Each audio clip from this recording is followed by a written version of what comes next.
நாங்க கேட்பது, ஐயா நீங்க ஒரு கொடியை வச்சு கேவலம் என்ன தெரியுங்களாங்க, 41 பேர் செத்து போன பிணத்தை வைத்து அரசியல் கூட்டணிக்கு எடப்பாடியும் பாஜக அலைந்து கொண்டிருக்கிறார்கள். ஒரு பக்குவம் இல்லாத தலைவராக விஜய் உருவெடுத்தார். அவருக்கு அந்த சம்பவத்தை கையாள தெரியல, மிரண்டு போயிட்டார், இல்ல பயந்துட்டார்.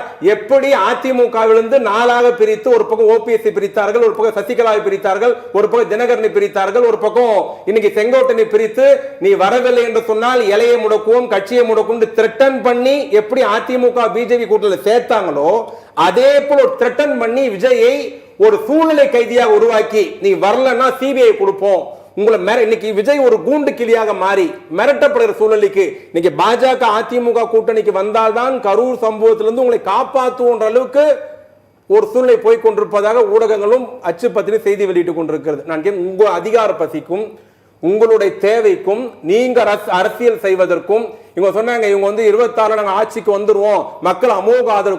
2019 என்னைக்கு திமுக தலைவராக தமிழ்நாட்டு முதலமைச்சர் அண்ணன் தளபதி மு.க. ஸ்டாலின் பொறுப்பேற்றாரோ அன்று முதல் இந்த 2024 தேர்தல் வரையில் தான் சந்தித்த எல்லா தேர்தலில் வென்று காட்டியவர் தமிழ்நாட்டு முதலமைச்சர். என்னைக்கு அதிமுகவின் பொதுச் செயலாளர் எடப்பாடி பழனிசாமி பொறுப்பேற்றாரோ அன்று முதல் இன்று வரை 10 தோல்வி பழனிசாமி என்று பெயர் பெற்றிருக்கிறார் எடப்பாடி பழனிசாமி.